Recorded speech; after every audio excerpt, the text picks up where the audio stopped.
नमस्कार। Welcome to channel of रचित classes. Part 2 के बारे में डिस्कस करते हैं, कॉर्पोरेट अकाउंट।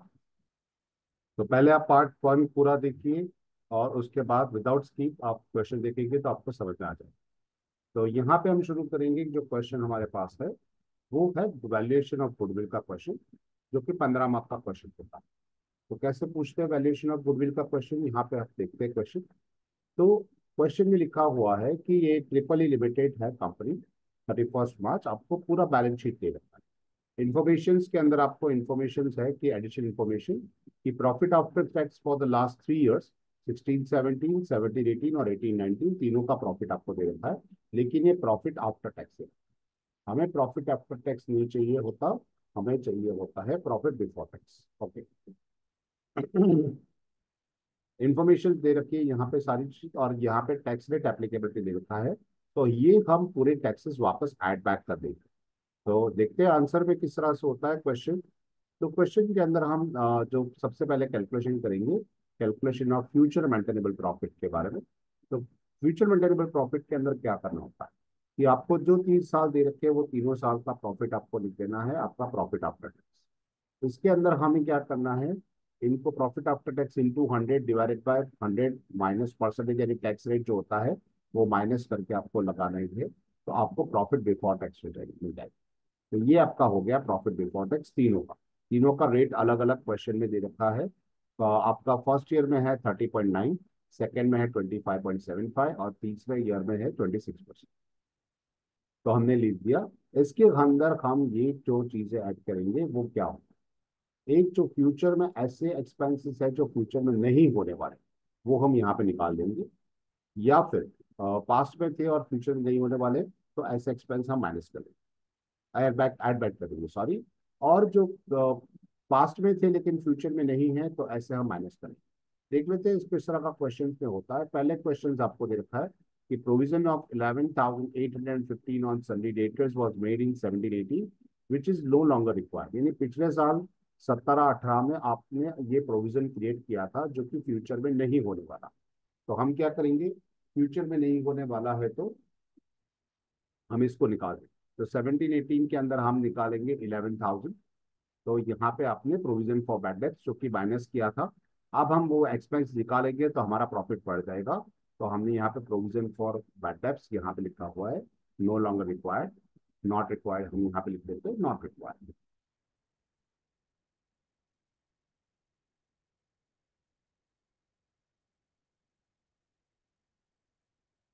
तो हम ये नॉट रिक्वायर्ड है तो हम वापस ऐड करें।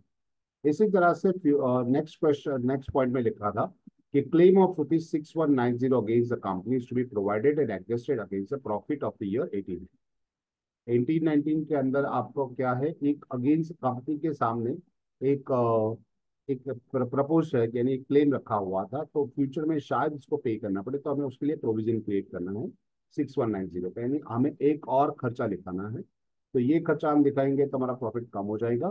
तो हमने ये जो ईयर बताया गया है 18-19, तो 18-19 के अंदर 6190 एड माइनस कर लेंगे, that is provision for claim. Okay. उसके बाद हम क्या करते हैं, यहाँ पे लिखा हुआ था कि 10% of profit of 17-18 refer to the above arose from the transaction of non recurring income. यानी ये नॉन रिकरिंग नेचर की इनकम है जो कि प्रॉफिट है, तो हमारा ये प्रॉफिट हम निकालेंगे 17-18 के अंदर। तो हमें जो भी प्रॉफिट यहाँ पे 17-18 में था, 17-18 के अंदर आपका जो प्रॉफिट बिफोर टैक्स था 4,49,495। ओके। उसका हमने 10% कर दिया। तो ये प्रॉफिट जो आपके पास है 44,950, हमने ये हमारा क्या कर दिया, तो ये 49.5 हो जाता है, तो हमने 49 के हिसाब से आपने पॉइंट में कन्वर्ट कर दिया 44,950। नॉन रिकरिंग इनकम है, यानी ये इनकम हमें निकाल देनी पड़ेगी, तो नॉन रिकरिंग प्रॉफिट हमने माइनस कर दिया। तो ये हमारे पास इंफॉर्मेशन थी। अब देखो कि हमारा प्रॉफिट बिफोर टैक्स में यहाँ पे कोई इफेक्ट नहीं हुआ है, तो as it is profit before tax लगा दिया। और वापस से हमारा जो टैक्स रेट था वो माइनस करके हमने प्रॉफिट आफ्टर टैक्स किया। इसी तरह से 17-18 के अंदर 4,49,494 हमारे पास था। उसमें से हमने क्या कर दिया कि इसके अंदर हमने 11,000, सॉरी, उसके अंदर हमने क्या कर दिया कि ये 11,800 15 प्लस कर दिया और 44,950 माइनस कर दिया, तो हमारे पास अमाउंट मिल गई 4,16,360। इसी तरह से 18-19 के अंदर 3,45,500 में 6,190 माइनस कर लिया, बाकी का मिल गया 3,39,310। उसका आपने जो टैक्स रेट था 26% वगैरह, वो माइनस करने के बाद हमारे पास आ गया। तो आपको सबके अंदर टैक्स क्या करना है, माइनस कर देना है, तो आपको पता चल जाएगा कि प्रॉफिट आफ्टर टैक्स मिल जाएगा। तो यहाँ पे भी हम तीनों के अंदर हम ब्रैकेट कर लेते हैं कि आपको पता चले कि ये माइनस करना है, प्लस नहीं करना है। तो तीनों प्रॉफिट में से आपका टैक्स माइनस करने के बाद आपको प्रॉफिट आफ्टर टैक्स मिलेगा। तो ये तीनों का आपका प्रॉफिट आफ्टर टैक्स मिलेगा।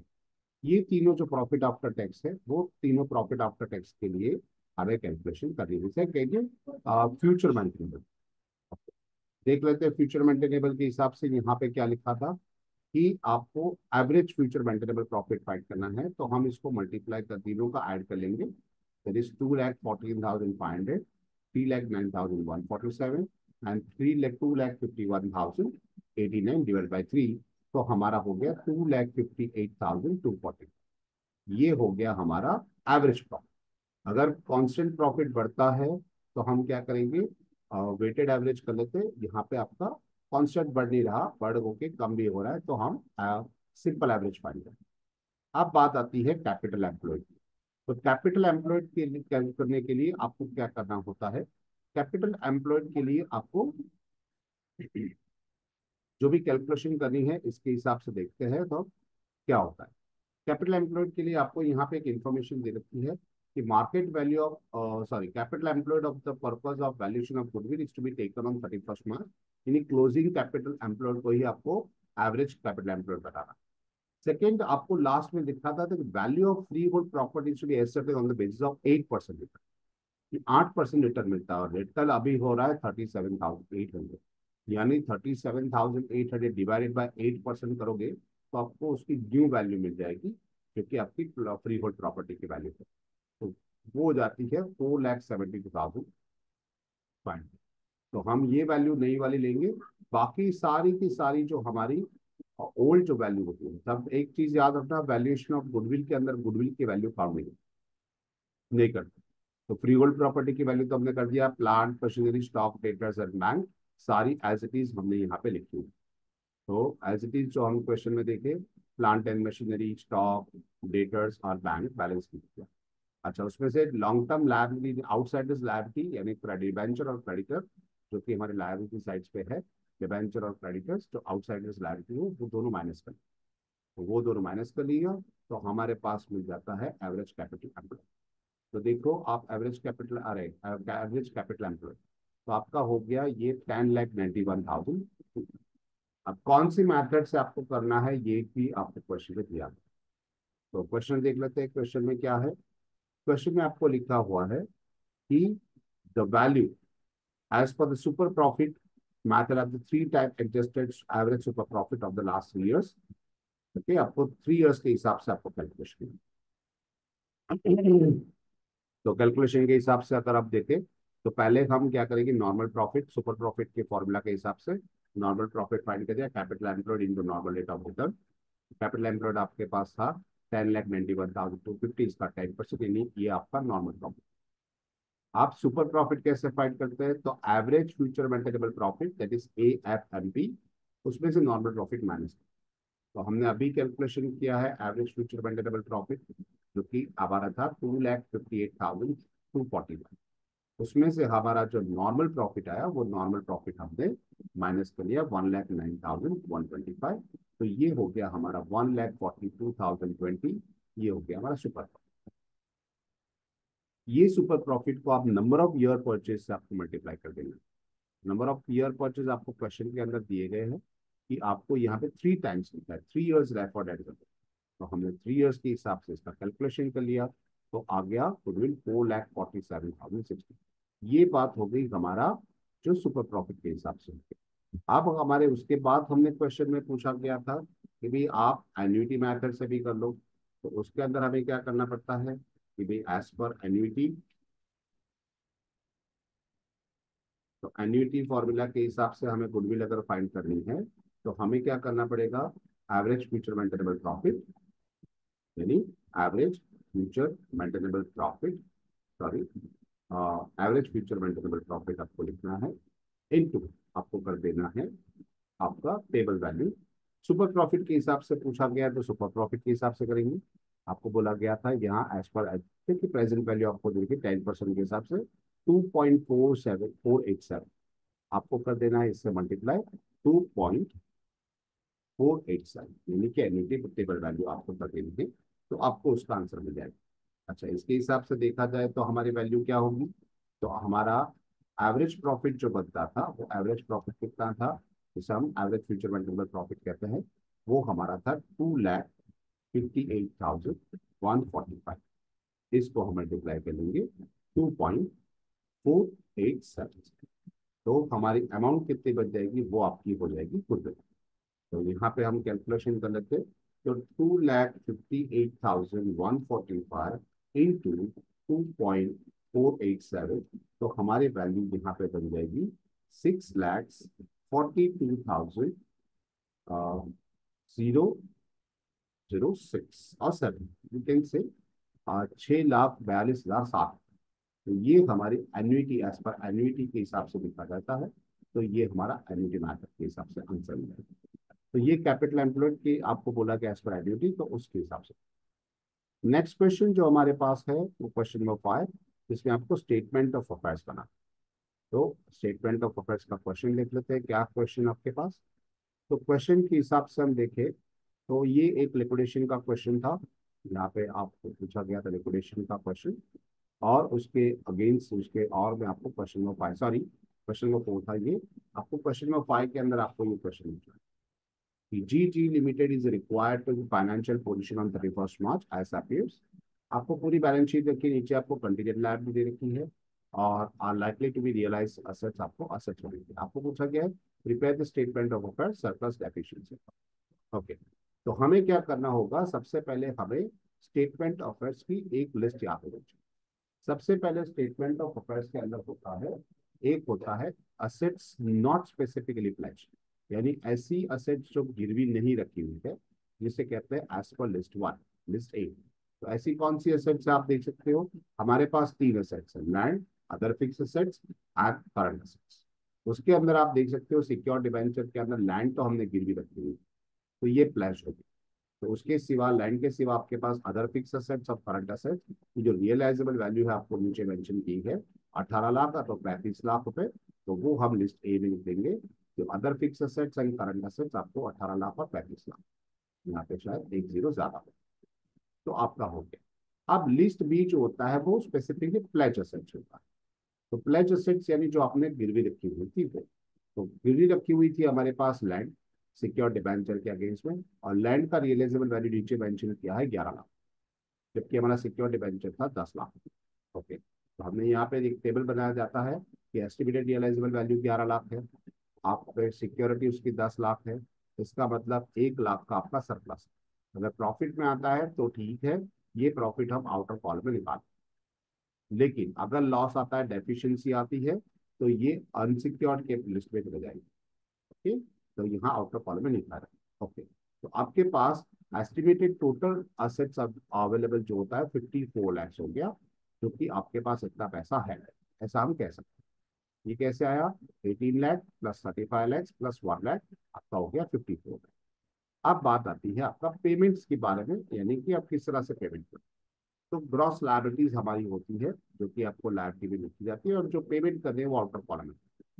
पहले होता है 10 लाख रुपए जो सिक्योर्ड क्रेडिटर्स है, जो हमने यहाँ पे ऑलरेडी पे कर दिए है, तो यहाँ पे हम अमाउंट लिख देंगे कैश। उसके बाद प्रेफरेंशियल क्रेडिटर्स होते हैं। प्रेफरेंशियल क्रेडिटर्स के अंदर होता है वर्कमैन्स ड्यू, यानी कि अगर कर्मचारी को, वर्कर्स को अगर कोई पैसा देना है पिछले सालों के, तो यहाँ पे आप अदर इंफॉर्मेशन में लिखोगे कि यहाँ पे एक्साइज ड्यूटी है, और एक्साइज ड्यूटी डिमांड्स 1,50,000 है, और ये हमें पे करना। एक्साइज ड्यूटी गवर्नमेंट को जो पे करनी है, वो भी हम यहाँ पे लिख के सकते हैं। और इन्वेस्टिगेशन बिल्स डिस्काउंटेड था, और एक्साइज ड्यूटी, तो एक्साइज ड्यूटी हमें पे करनी है कंटीजेंट लायबिलिटी में। और यहाँ पे अगर वर्कर का होगा तो अगर अलग से मेंशन किया है, नहीं मेंशन किया इसका मतलब पे।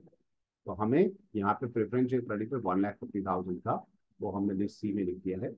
जो कि 54 lakhs जो हमारे पास अमाउंट थी, उसमें से हम ये 1,50,000 माइनस कर लेंगे।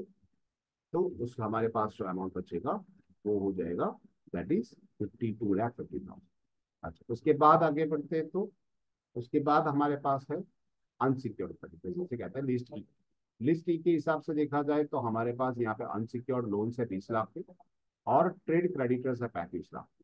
और ये जो कंटीजेंट लायबिलिटी में आपका बिल्स डिस्काउंटेड है, उसको भी हमें लिखना होता है। तो ये भी हम यहाँ लिख देंगे, that is 20 lakhs unsecured, trade credited 35 lakhs, और कंटीजेंट लायबिलिटी 1 लाख। कुल मिला के 56 lakhs की आपकी लायबिलिटी। आपके पास कैश अवेलेबल जो था वो ये आपके पास यहाँ पे 52,50,000 था। उसमें से अगर आप 56 lakhs माइनस कर दोगे तो हमारा माइनस पे इफेक्ट आएगा, जिसे कहते हैं 3,50,000 for estimation deficiency as regard to creditors. यानी क्रेडिटर्स को पे करने के लिए भी आपके पास पैसा कम हो तो 3.5 लाख का लॉस है। उसके बाद प्रेफरेंशियल शेयर्स होते हैं जो लिस्ट एक्ट में लिखे जाते हैं, लेकिन लिस्ट एक्ट में हमारे पास प्रेफरेंशियल क्रेडिटर्स है ही नहीं, क्योंकि हमारे बैलेंस शीट में लिखा नहीं, सिर्फ इक्विटी शेयर्स। तो हमें इक्विटी शेयर्स लिखने होंगे, जो उसके बाद वाले स्टेटमेंट के अंदर लिखे जाते हैं लिस्ट जी के अंदर। लिस्ट जी के अंदर इक्विटी शेयर्स आपके हो गया 25 लाख रुपए। तो हम 25 लाख रुपए यहाँ पे लिखेंगे। तो ये 25 लाख रुपए आपके पास है, वो भी आपको माइनस करने हैं, क्योंकि आपको वो भी पेमेंट करना है। तो -3.5 lakhs और उसके अंदर 25 lakhs, कुल मिलाएंगे तो 28,50,000 आपका। तो ये 28,50,000 आपकी टोटल डेफिशिएंसी होगी। ये डेफिशिएंसी आपको लिस्ट एज पर एक्चुअली लिखना है। Estimated deficiency as regards members, यानी कि कंपनी को मेंबर्स को पे करना होगा, तो ये लॉस बेयर करना होगा। कुल मिला के 28,50,000। तो ये होता है आपका स्टेटमेंट ऑफ अफेयर्स। और इसी तरह से स्टेटमेंट ऑफ अफेयर्स आप देखेंगे पिछले साल के पेपर्स में आपको एवरी ईयर पूछना। तो आप इसका फॉर्मेट लर्न कर दीजिए। Schedule A, schedule B, list A, list B, C, D, E, F, G, H. आपको इतने लिस्ट याद रखने हैं, और बहुत इजी है। अगर आप याद रखते तो आराम से ये 15 बार का क्वेश्चन आप सॉल्व कर पाओ। तो ये था हमारा कॉर्पोरेट अकाउंट 2019 का पेपर। 2023 का जो पेपर है वो ऑलरेडी डिस्कस करके हमारा प्लेलिस्ट में हमारे पास है, आप देख सकते हो उसको भी। और ऐसे बहुत सारे पेपर्स और भी लेके आएंगे, तो बने रहिए हमारे साथ।